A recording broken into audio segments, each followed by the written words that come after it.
Welcome to today's Explainer. I am absolutely pumped to jump into this with you all. If you're a focused learner who's just looking to cut through all the noise, well, you've landed in the exact right place.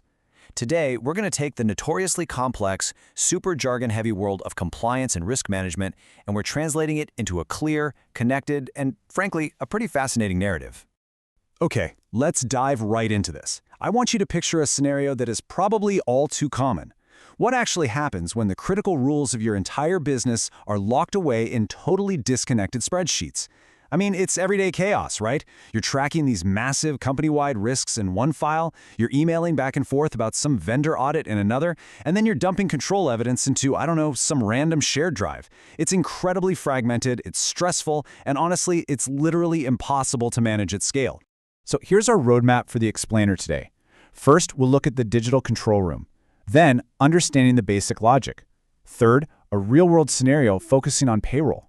Fourth, connecting the enterprise ecosystem. And finally, avoiding common implementation pitfalls. All right, let's kick things off with Section 1, the digital control room. We are officially leaving those fragmented, messy spreadsheets in the dust. Think of ServiceNow as your central digital control room for all things governance. Imagine having just one single connected workflow that brings together all your policies, your risks, the accountable owners, due dates, evidence, and the entire audit history.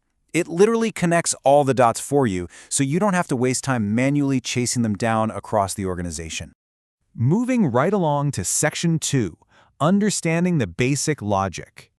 Now, what's really interesting about this is how we translate all that heavy technical jargon into plain, everyday English. Just look at how typical business questions map so elegantly right into the platform's features. If you're asking, hey, what rules do we actually have to follow? Well, ServiceNow answers that with authority documents and policies. You ask, how do we prove we're following them? That translates directly into controls and evidence. And what happens when things fail? The system just automatically handles that through issues and remediation tasks. It's incredibly straightforward. Let's rapidly break down a few of these critical terms, starting with entity. Honestly, an entity is just the specific business area, application, process, vendor, service, or department that you are assessing. This is absolutely vital because it's the glue. It connects those theoretical compliance rules to the real, tangible parts of your business that people are actually using every single day. Next up is control. So a control is the actual physical activity, process, or technical setting that helps you meet a requirement. Basically, think of it as the specific action that proves a rule is actually being followed. It is the crucial difference between a company just saying, oh yeah, we're secure, and actively proving, look, we require multi-factor authentication right here. And then we have the risk statement. This is just a really clear description of what could go wrong and, more importantly, why it matters. It essentially answers that critical, what is the absolute worst that could happen question. And trust me, it highlights exactly why your leadership team needs to care about this entire process. Let's move to Section 3 and see how this builds in a real-world scenario, payroll. So let's apply these definitions we just talked about to a seriously high-stakes, everyday workplace scenario, the company payroll system. Now, as you know, this application contains highly sensitive employee salary data, tax records, and banking info. Because of that sensitivity, it absolutely requires strict access controls, robust privacy measures, and intense vendor requirements. I mean, the stakes here are through the roof. Here is how the setup timeline practically flows before we even do a single test. It starts out incredibly simply because the system record, well, it already exists in your CMDB. From there, the scope is confirmed, and the relevant policies, things like privacy and access rules, are mapped directly to it.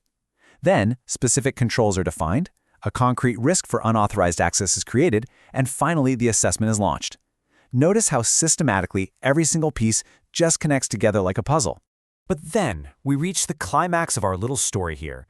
An assessment is completed, and boom, we get a glaring result, failed. It turns out, terminated user access was not removed within the required time frame.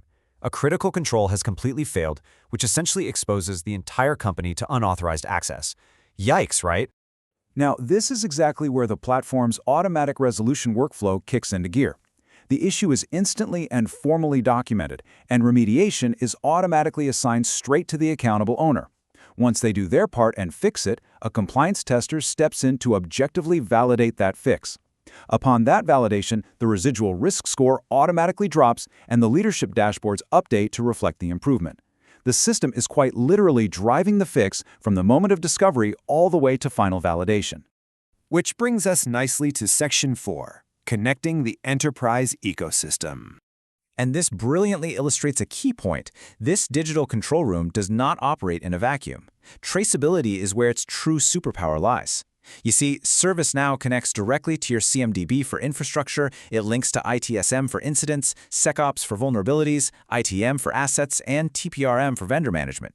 What does that actually mean? It means a botched IT change or a 60-day-old security vulnerability automatically impacts your real-time risk reporting. The whole shebang is seamlessly connected. Let's wrap things up with Section 5, avoiding common implementation pitfalls. So now that you clearly see the vision, let's look at a few practical execution tips to ensure you actually succeed. First major pitfall, bad CMDB data. Your risk reporting becomes, frankly, completely unreliable if your application inventory is a total mess. The absolute crucial tip here is to maintain a squeaky clean inventory with perfectly accurate owners and relationships. Because at the end of the day, you simply cannot govern what you don't accurately track. Moving to the next pitfall, creating way too many duplicate controls. If you do this, I promise you, you're going to bury your team under an avalanche of manual evidence requests. The pro tip? Use common controls. Map one incredibly strong, prioritize control to multiple regulatory requirements, and lean on automated indicators wherever you possibly can. It is a massive time saver. And a third common pitfall is closing issues without any actual validation. Think about it.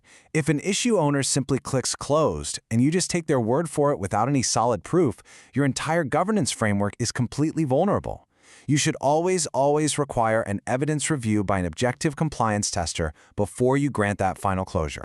Because let's be honest with ourselves for a second here. Closing a massive compliance issue just because the system owner pinky swears it's fixed is exactly like grading your own homework. Obviously, you're going to give yourself an A, but it completely undermines the integrity of your entire governance program. So, the crucial point is this, and I want to leave you with a final provocative question. Are you just manually tracking compliance, or are you continuously monitoring the actual truth? Moving away from a reactive, chaotic spreadsheet culture into a connected, automated environment is the ultimate goal here. Take a moment to think about exactly where your organization stands today and what your next step forward needs to be. Thank you so much for joining me on this explainer, and keep on learning.